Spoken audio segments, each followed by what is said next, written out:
Previously on the Infinite Escape Room. What flavour is it? Pie flavour.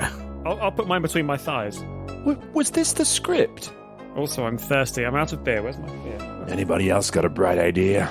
Oh,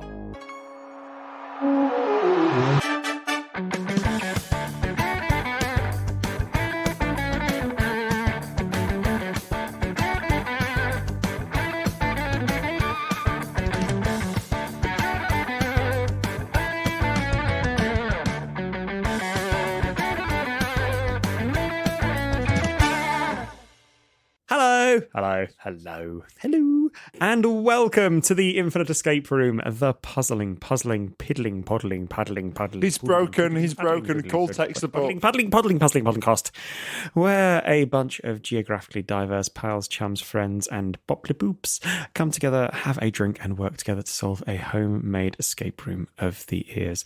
I am Michael Riggedy, Diggity, Figgity, Foggity, Biggity, Boggity, Slim Shady Mike Collins. I've taken some special pills I found in the cab, and I am now wide awake. And also, the devil's sitting next to me in the cab, and he's telling me some cool things.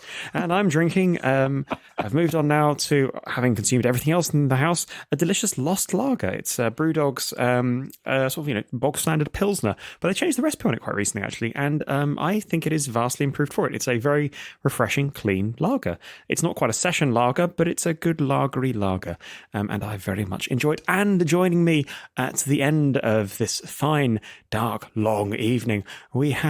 I'm Jamie, and I'm still drinking the same glass of water that I've been drinking for the past month, squeezing every single drop out, and it's gotten warm and tepid, but it's all I've got. It's gone green. Ben, it's you. I know, I was pouring my new drink. Ooh, Ben has a new drink. Whoa, guys, stop the press. It's week 4, and Ben has finally finished his garden of hose. Take it away, Ben. I'm Ben Levy Griffiths, and this week I am drinking a Samuel Smith's Imperial Stout. Ooh. Nice. Chin. Not bad. It actually tastes ever so slightly off. I bought this before Christmas, so I suspect may have gone slightly past its best. Oh. But it's still very palatable. And I am John, and I am, for the first time in a long while, onto my second drink of the evening and not yet asleep, because I'm a grown-up now. I'm on the Millionaire's Milk Stout from the Wild Beer Company. I have to say, this is settling in rather well. It really is. Milk Stouts can be just a little bit rich and a bit much after a while, but I'm really enjoying this one. It's lovely. So, before we begin, we would just like to thank our patrons for their continued fabulous, glorious support, and I, in particular, would like to thank 2 of our patrons, specifically Kalankalamphilif. And they are Lily and Colin Walker. Hey guys, you're pretty cool. Thanks so much for helping us out and for keeping the show on the metaphoric road. Every single person driving a car with this as their audio has now fallen asleep and killed their entire family. Oh my word. Have I gone snoozy? Right, Mike, I think what you need to do is go and drink a half calf coffee. That's all the way up to half calf, and that will probably John, you don't want off, me on half calf. It'll be worth it. I'll be on the ceiling. If you could drink half a calf of coffee. One more try. So, before we begin, I'd just like to thank our patrons for their continued fabulous, wonderful support, and in particular, I would like to give a very special shout-out to two in particular. Those are Lily and Colin. Thanks very much, guys. You are pretty damn cool. Thanks so much to you for both helping to keep the show on the internet, online, and in everybody's metaphysical ear space. But anyway, before that, what is the Infinite Escape Room? In fact, before that, full disclosure, we have been recording for several hours at this point because we are doing all of our July episodes in one big death march of an episode. And at this point, I am pretty drunk. And I've also foolishly agreed to do the hosting last. So apologies in advance for any words that may bleed into one another. It may sound like a slur, but actually you'll find that it's beat poetry by other means. Anyway, what is the Infinite Escape Room? Well, it is like any other escape room that you may be cool and familiar with because, you know, you're cool. You know what's going on in the world. Cool, dude. But anyway, this one's different because it reaches across all known themes, retail parks, and dimensions. It's like all of Doctor Who compressed into a single point in space and spread out infinitely. And because it is infinite, there is no end. Every room in the Infinite Escape Room links into the next in one big, never-ending escape experience adventure that goes on and on and on and on until all of us have passed on, but still the escape room persists until the hard drives that we're on rot. And then finally the memory of us dies as our gravestones weather, and soon we are just dust. But anyway, for the month of July, we are heading off on our holidays. Yay! We're on our holidays. When we're listening to this, we're probably on our holidays. Ben's probably having a lovely beer. Jamie's probably having some more water. John's probably late for something. Screw you. I was on time against You're the a odds. day late. It's true, and $1 short. So rather than presenting you a whole massive escape room for each week, each of us have come together to present a mini escape room, which we'll be releasing each week. And this is the fourth and final one. The miniseries is set in the same location each week. It is a cool and groovy beach hut, and we will each be presenting a puzzle in turn. And if we don't escape within 15 minutes, then terrible bum-smelly things shall befall us. And if we break anything, we shall lose our deposit. And I am being a tyrant here and imposing our deposit.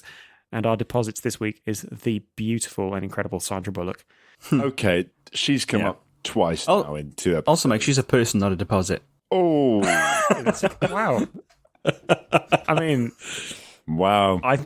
shit. There's a load of people out there nodding their heads right now in solidarity. Damn. That's a weird pickup Jamie. line. Hello there, gorgeous. You're a right deposit. Slap. Want to be on a... Yeah, that's... Yeah. I'd put you in the bank. I mean, where would you... Damn, Jamie. You've given me a go lot with to it? think about, Jamie. I'm gonna be checking a lot of my... School. Yeah, I guess... Okay, so, in which case, I guess our deposit this week is probably just me being a terrible person. Mike's flaws? Yeah, so this week's deposit and Mike's flaws, whatever you do, don't break them. Don't go smashing things in that puzzle that might somehow make us lose Mike's... I mean, I could never lose Sandra Bullock. She's a terrible deposit because I don't know if anything happened to her. I really suppose that something. Say it. Anyway. No, Ben's going to do what Ben does in Edison. That's put a soundtrack in it and let it play out in full, some sort of inappropriate orchestral I number. hope it's something cheerful. Anyway, gentlemen, are we ready? Oh, yes. Yes. By your command. Let us re-enter the Infinite Escape Room. Previously, in our holiday mini-series, we had taken a first-class flight to a warm, sunny, beautiful land. After finding out that we couldn't get into the hotel yet, we had walked to the beach, and John had shortchanged the gentleman who had escorted us to a beach hut and locked us in it.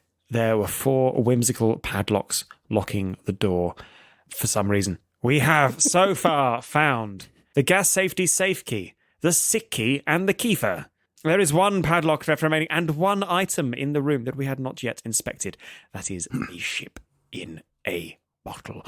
Gentlemen, what would you like to do? Inspect that damn bottle. And that's my puzzle. So you see the decorative vessel within a vessel, sat on top of an otherwise empty shelf. And you can see that it's a semi-faithful replica of the Inferno, the pirate ship that was featured in the 1986 cinematic masterpiece, The Goonies. Though it looks as if they were trying their best to avoid being sued by Warner Brothers because it's got the name Unfurlough written on the brass nameplate at the front. Looking at the bottle, you can see that it's floating in a dark red liquid, and the lip of the bottle has got a cork stuck in it. Unbeknownst to you, and for some reason you all get the same sense that you've got about 15 minutes to find the key within this ship in a bottle. Your time starts now. Gentlemen, what would you like to do first? That's the best excuse for a timer I've heard ever. Unbeknownst to you, there is a timer. It starts now. Very good. Unfurlough feels very topical and possibly not to do with sales, but something to do with Sunak, perhaps. Oh, dear. Oh, yes. Very good. Unfurlough. Could we fish the bottle out of the red liquid? Well, the red liquid is inside the bottle, so it's ship in bottle, and it's sort of on this red liquid. Can I get the cork off? You can. So as you pick up the bottle, you can see that it looks just like a normal pirate galleon. How big are we talking? Is this like, like a wine bottle? Or It's wine bottle-ish. Your bog standard. Okay, Jamie, it looks like you're just holding It's like breath. one of Ben's Hoegardens. plus a little bit more. Okay.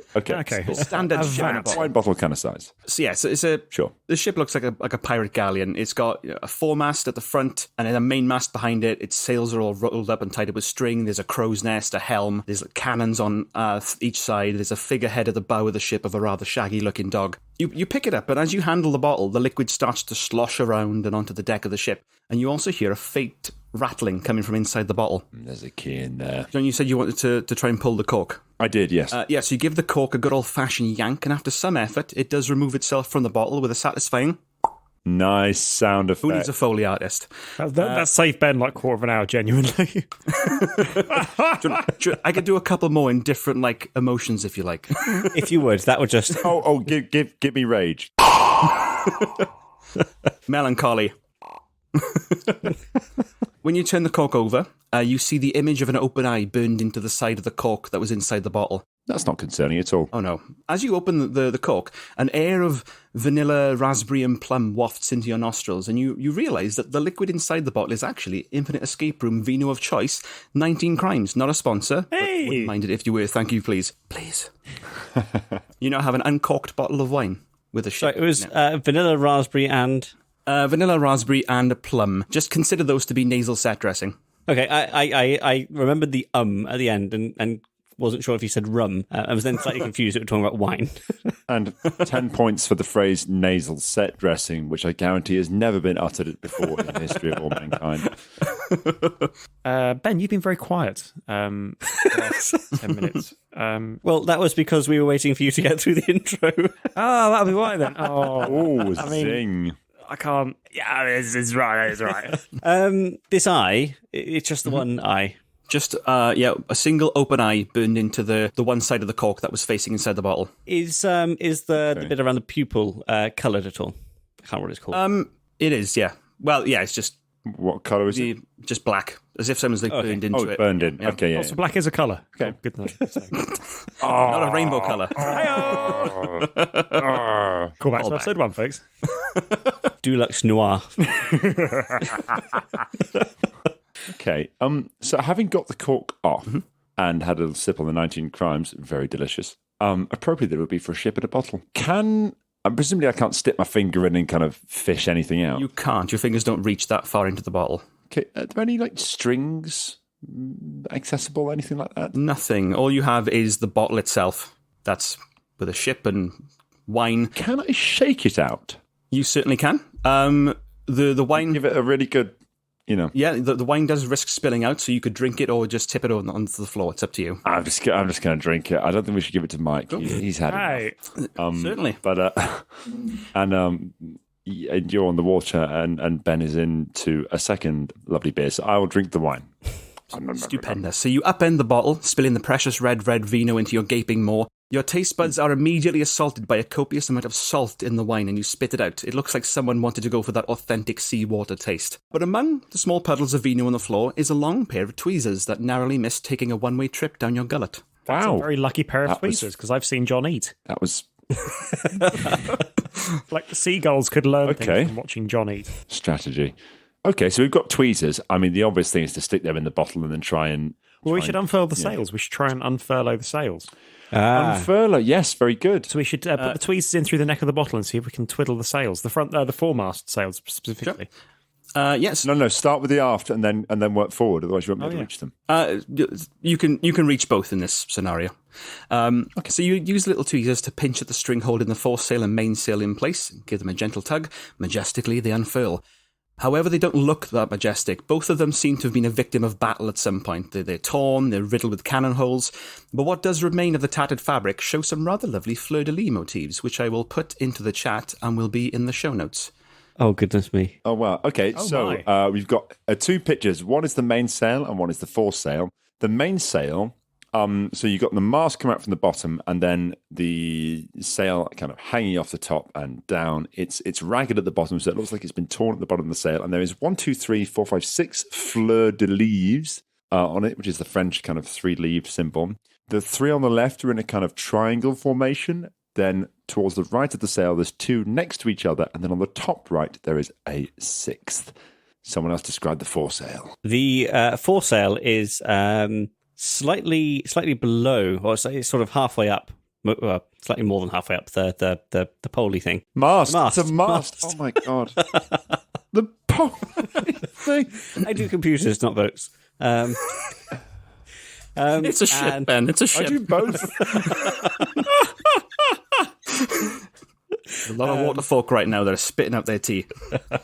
The sail is ripped along the top, and it too has two fleur-de-lis, one in the bottom right and one just left of centre, or also along the bottom. But this one also sports 4 cannon holes. There is a cannon hole to the bottom left, to the left of the rightmost fleur-de-lis, one slightly above it, and one above the slightly left of centre fleur-de-lis. Jumped around a little bit there.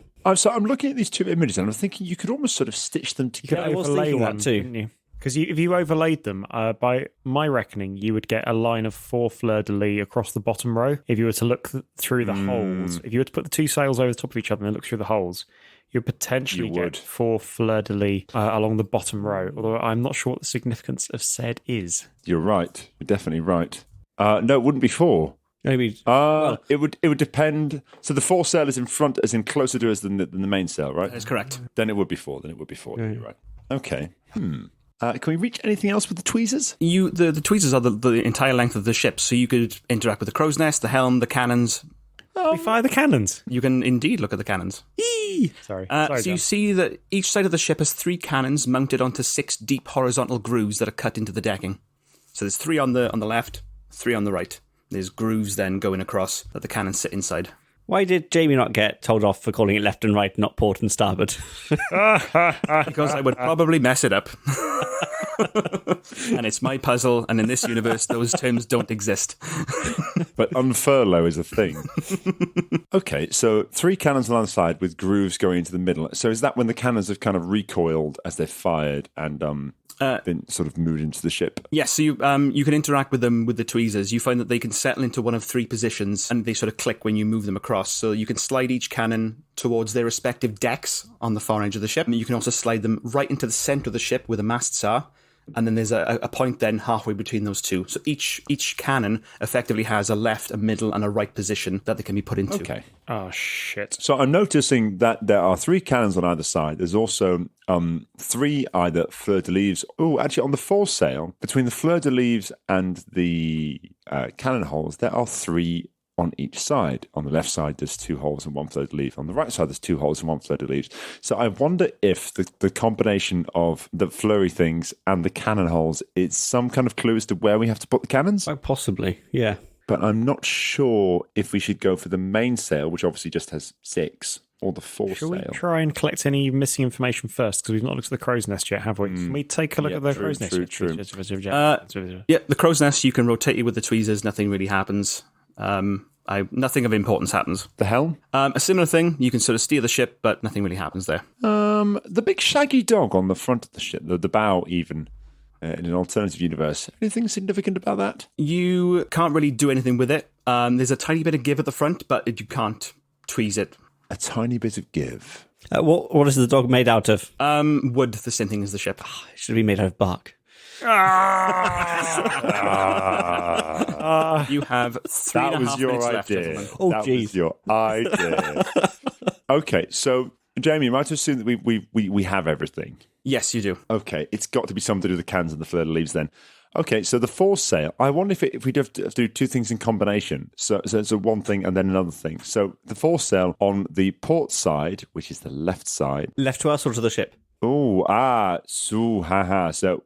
it would be right to us. Okay, Jamie, Yeah. I need you to answer. Are we looking at the sails from we're facing the bow and looking towards the ship, or is it looking from behind the ship forward? You are the neck of the bottle is the front of the ship, and you are looking down the front of the ship. So the foresail, then the mainsail. Okay, so let's go with left and right as we see them, not port and starboard, as the ship would kind of have it. So on the left side, at the foresail, we've got the 1 cannon hole on the far left, then the fleur-de-lis in the middle, and above it, another cannon hole. So I wonder if on that side of the ship, the nearest cannon goes out, the middle cannon goes in, and the third cannon goes out. I don't know. When you out, do you mean the first cannon goes to the deck on the left, Oh, hang on. No. No, I think I've got it. So the first cannon goes right up to the gunnel of the ship, right up to the edge of the ship. Okay. The second and third cannon go right in as far as they could towards the center of the ship. Okay, so you've done that on the left-hand side of the ship. There are still 3 of the On cannons. the right-hand side of the ship, it would be the first cannon, which is the fleur-de-lis in this case, as far up to the gunnel, to the edge of the ship. And then the second 2 cannons, I think, just 1 slot further in. So you do that, nothing happens. You are on the right track. I can give you a steer if you like. Yes, please. So on the cork, you had that image of an eye burned into the one side of the cork that was facing toward the neck of the bottle. So that image was facing in. So you look down the neck of the bottle, and it should give you the... Well, then we're back to the 4 fleur-de-lis, aren't we? So if you So between holes and actual fleur-de-lis, we've actually got 6 items there, haven't we? Along the bottom row, because there's 2 holes and 4... there isn't 4 fleur-de-lis, is there? Shit, there's 6. Mike, yeah, what were you going to suggest? Probably about sausages. So I guess what I'm thinking is, if we consider the mainsail and the foresail as a single image, which is giving us a map of where the cannons sit, but we assume that the middle of the foresail is obscuring the middle of the mainsail, then that gives us some positions. That gives us 6. It does. I mean, I'm going to need somebody else gives to us 6. articulate them because of beer. So on the left-hand side then, if we combine the mainsail and the foresail, look straight down them, we would see, okay, so so foresail comes before us. So we would see a fleur-de-lis on the far left and near to the center, and then above that we would see blank space. Okay, Jamie, can we move on the left-hand side of the ship? The rearmost cannon to the center, the next in cannon to the far right of the ship, the next in cannon to the center, the next cannon along to there's only 3 cannons on middle. each side. I guess I'm thinking front middle, and then one on the far right and one on the far left. You put those into those positions and nothing happens. Buggeration. Earlier, Mike, you were on the right track when I mentioned about the cork and the eye. Looking down the sausage gives you sausage. You want to Looking down the neck. You want to squint into the bottle. So yeah, if I sort of put my eye right down the neck of the bottle and stare, what do I see? So you squint into the neck of the bottle, look down the sails, and you find that you can see through the hose of the foresail to the mainsail behind it. You take your eye from the bottle and realise that some funny bastard has lined the rim of the bottle in ink, so giving you a rather hilarious black circle around your eye and making you look like a bit of a pillock. But what you do get is that you can see the combined sails, which I will post in the chat. You fucker. Will be in the show notes as well. This is me in the airport and the grid again. There you go. Sausages. Oh, I wasn't far off with my cannon placement. You were close. I was just too drunk. So to the left of us, the rearmost cannon can be set to the middle position, and the next to the innermost positions. And the cannons to the right of us, can we have the furthest one away and the closest one very much to the edge of the ship, and the middle one to the middle position, please? As you move that last cannon into position, you hear a faint whirring sound as the canine figurehead at the front of the prow drops its head and hangs there loosely. Can I tweeze out a key from in its jaws? Certainly try. You use the tweezers to pull gently on the figurehead, and as you pull, you notice something attached to the head that glints as it catches the light. You extract the dog head from the bottle to find an ornate key that's become pitted through years of submersion in salted wine. Congratulations, you have found the salty key dog. Hey, and you have solved my puzzle. Yeah, Mike, you had you mentioned looking down the neck of the bottle, but then you quickly went on to looking at trying to combine the sails yourself and went in a different rabbit hole. It's one of those tricky things where you're trying to judge at what point the team has inspected the thing to the level to which you required them to inspect it, and at what point they're just looking at it. It's an issue we've often faced, I think, with the audio format, that when you say look at something, how much am I allowing you to see? Yeah. The eye threw me. I was convinced that you were going to do like an eye sort of. Very good. Yeah. I was almost like waiting for another eye. I love that your brain is wired that way. I love it. Ben, I wish I could see the world as puns. It must be just a wonderful way to see the world. Sometimes it's punishment.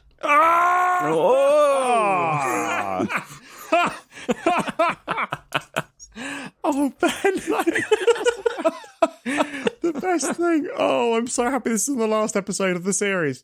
Like, there's going to be some listener who's listened to all four and has made their way to this, and it's just like, oh, such payoff. Oh, I don't know. I think that might have had somebody onto the edge of the bridge that I created, and then he thinks, actually, I won't do it, and then punishment comes on, and no, I was right all along. Off we go. That's tickled me. I like it. Excellent, very well done. And well done, Jamie. Cracking. That was really good. No, Jamie, Like I said, some visual excellent assets. mechanical puzzlers. Like Jamie, your puzzles are always just like good puzzles that would also work IRL, as Yes. opposed to relying on seagull sick physics. Like, I was a little worried about Jamie going last because your puzzles are fantastic and we've all been drinking and you haven't. Yeah, Ben, you drunk. Mike, I'm not sure I want to ask you of this, but oh god, the can is empty. Can you? You bet your Can sweet you tits lead us I out? can. Take us home, Mike. Okay, we take the gas safety safe key, the sick key, the kefir, and the salty key dog. We turn them into their respective whimsical padlocks, and the beach hut door clicks open, and we burst out into the fresh air, and we escape outside as the gentleman who originally locked us in, but Ben chases him away with a banana, which might have been in the hamper. No, an avocado. Ben pelts him with avocados from the hamper, and he buggers away. And where he was standing, we find our lovely swimming costumes. Mine is a cool set of awesome shorts. Ben's is a cool Victorian one piece. Jamie's is a kind of fruity scuba gear. And John's is a thong. And we all frolic in the sea and the sand, having a lovely summer holiday time. We've got delicious Mexican Spanish beers with bits of lime in them, having a yummy... I could carry off a thong. You probably could, actually, John. You've got the body of a fucking... Anybody who's ever seen John, even partially naked, will know that he's got the body of some sort of Greek god. It's not really fair as well, because you see him eat, and he eats like some sort of starving dog. Like, not even like a starving dog in a house, but one you'd see in an alley outside a restaurant, who just kind of like dives into... I've seen him eat off the floor. Anyway, on my floor, and I know what's happened on that. He ate.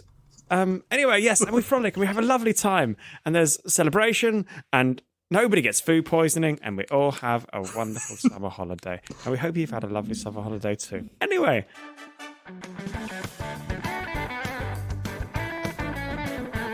Thank you very much for listening. You can subscribe to us on all your favourite apps, feeds, iTunes, and at our website, www.theinfiniteescaperoom.com. You can also follow us and get in touch via Facebook and Twitter at tier_podcast. If you enjoyed the episode, and as ever, we really rather hope you did, we'd be much obliged if you could please leave us a review on iTunes or Facebook, as it is a big help in us reaching new audiences. And as mentioned oft, we are also on Patreon. If you'd like to support us, you can head over to the patreon.com/theinfiniteescaperoom, where you can get access to episodes a week early, have your name mentioned on the show, get unedited episodes, and more. But anyway, we love you so very, very, very much. We hope you've had a lovely summer, and we'll see you next time on The Infinite Escape Room. Tatty bye now. Bye-bye. Goodbye.